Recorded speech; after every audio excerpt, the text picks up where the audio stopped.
વડોદરા શહેરના વાઘોડિયા રોડ ઉપર આવેલ શ્રી નારાયણ વિદ્યાલયમાં દુર્ઘટના બાદ શાળાને સીલ કરવામાં આવતા વિદ્યાર્થીના ભવિષ્ય લઈને વાલીઓ ચિંતાતુર બન્યા છે। ત્યારે આજરોજ શાળાના ટ્રસ્ટીગણ, શિક્ષકો અને વાલીઓ ભેગા થઈ પાલિકાની વડી કચેરી ખાતે મ્યુનિસિપલ કમિશનરને આવેદનપત્ર પાઠવી રજૂઆત કરી હતી। શહેરના વાઘોડિયા રોડ વિસ્તારમાં આવેલ શ્રી નારાયણ વિદ્યાલયની દિવાલ ધરાશાયી થવાની ઘટના સામે આવી હતી। ચાલુ શાળાએ ઘટેલી ઘટનામાં એક વિદ્યાર્થીને ઈજા પહોંચી હતી અને સદનસીબે જાનહાનિ ટળી હતી। ત્યારબાદથી આ શાળા બંધ કરી દેવામાં આવી હતી। તે બાદ વિદ્યાર્થીને ઓનલાઈન શિક્ષણ આપવામાં આવી રહ્યું છે। ત્યારે ઓનલાઈન શિક્ષણથી બાળકોનું ભવિષ્ય જોખમમાં જણાતા વાલીઓ મોટી સંખ્યામાં શાળાએથી એલસી સર્ટિફિકેટ લેવા પહોંચ્યા હતા। ત્યારે શાળાના તંત્ર દ્વારા તેમને ગોળ ગોળ જવાબો આપવામાં આવી રહ્યા છે, જેને લઈને વિદ્યાર્થીઓ અને વાલીઓ ચિંતાતુર બન્યા છે। જો કે આ મામલે શિક્ષણાધિકારી દ્વારા તમામ મદદની તૈયારીઓ દર્શાવવામાં આવી છે। બીજા દિવસે આ મામલે શાળાના ટ્રસ્ટીગણ, શિક્ષકો, વાલીઓ સાથે પાલિકાની વડી કચેરી ખાતે પહોંચ્યા હતા, જ્યાં તંત્ર દ્વારા ઘટના બાદ સ્કૂલના કેટલાક હિસ્સાને સીલ મારવામાં આવ્યું હતું, જે ભાગને ખોલી આપવામાં આવે તેથી ધોરણ 1 થી 5 ના બાળકોનું શિક્ષણ કાર્ય વહેલી તકે શરૂ થાય તે મ્યુનિસિપલ કમિશનર સમક્ષ રજૂઆત કરી હતી।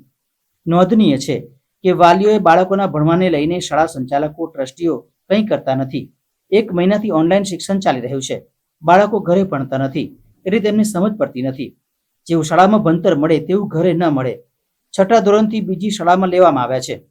બાળકોને નીચે બેસીને ભણાવે તો પણ અમને વાંધો નથી, અમારા બાળકોનું ભવિષ્યનું શું, તેમ વાલીઓનું માનવું છે।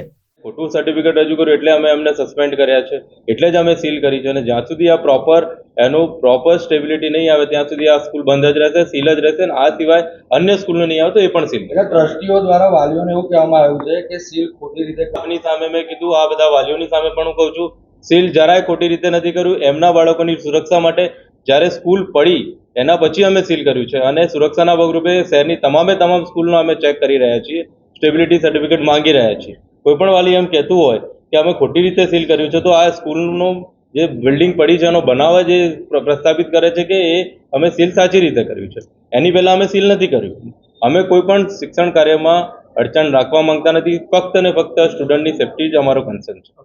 એક લાખી સ્કૂલ પડી ગઈ, દિવાલ રિપેર કરાવે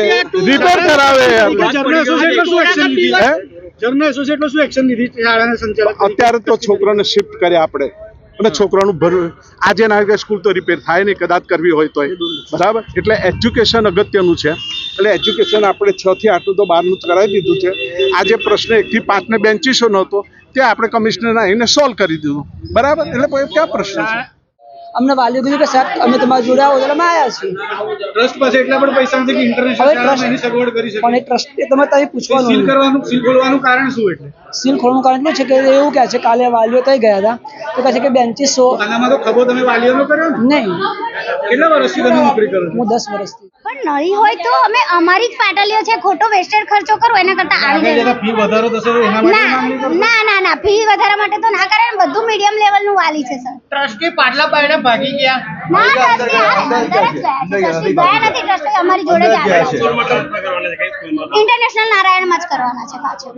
6 થી 8 ને 9 થી 12 તો થઈ ગયા છે, 1 થી 5 માટે બેન્ચીસ ખૂટે છે, કારણ કે ઓલરેડી એમની સ્કૂલ પણ ચાલુ જ હતી, તો આ બેન્ચીસો ખૂટી છે। સ્ટેબિલિટીનો રિપોર્ટ એ લોકોએ આપ્યો નથી, જે યોગ્ય નથી। હા, એ અમે વાલીઓ પણ ઈચ્છે છે કે સ્ટ્રક્ચર સ્ટેબિલિટીનો રિપોર્ટ શાળા ઓપન કરવાની માંગણી છે, ના ટ્રસ્ટીઓને અહીંયા સપોર્ટ કરવાની માંગણી છે, શું છે તમારી માંગણી? અમારી માંગણી ખાલી 1 થી 5 ના ધોરણના છોકરાઓ ભણે એ જ માંગણી છે, બીજી કોઈ જ નથી। આ જે અમારો સામાન અંદર છે, છોકરાઓના ચોપડા બોપડા બધું અંદર છે, ટ્રસ્ટીઓ જોડે છો તમે?